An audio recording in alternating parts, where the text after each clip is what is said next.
Structure and composition of comets. Astronomers now have a fairly good idea of what a comet really is. When it is far from the sun, it is a very small object only a few kilometers across. It consists mainly of ices, water, methane, ammonia, with bits of dust embedded in it, a kind of dirty ice ball. As it approaches the sun, radiation from the sun vaporizes the icy matter and releases some of the dust. This forms a gigantic halo around the ice ball. This halo, called the coma, extends out tens of thousands of kilometers from the icy core, which is the nucleus of the comet. Sunlight reflected off the dust particles makes the coma visible to observers on Earth. Ultraviolet radiation from the sun breaks down the vapor molecules into their constituents. These components can be excited by absorbing radiation from the sun.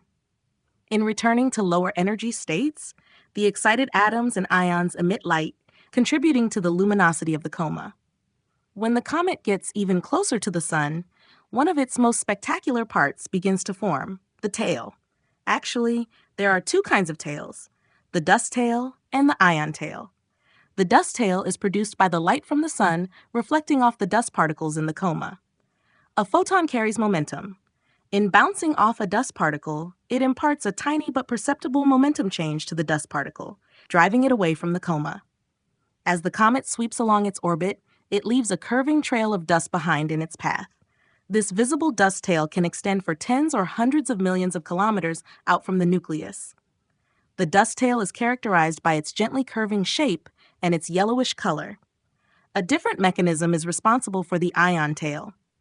Near the sun, ultraviolet radiation from the sun ionizes and excites the atoms in the coma. As the solar wind sweeps through the coma, the high-velocity charged particles of the solar wind interact with the electrically charged excited ions in the coma, driving them away from the head of the comet. In returning to lower energy states, these excited ions emit photons and form a luminous, bluish-colored tail extending out from the comet directly away from the sun. Since both kinds of tails are produced by radiation streaming out from the sun, they extend out from the coma in the general direction away from the sun.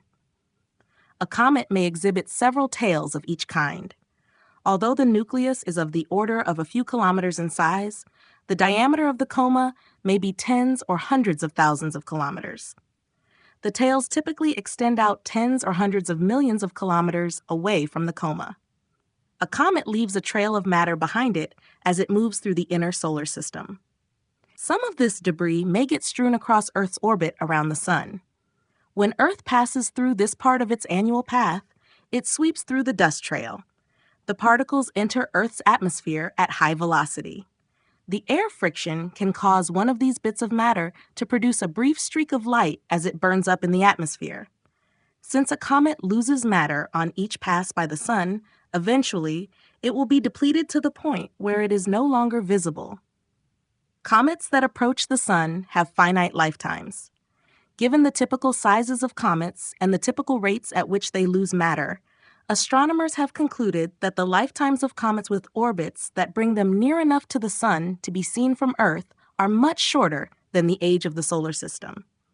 Where do the new comets come from to replace the old ones that dissipate and vanish from view?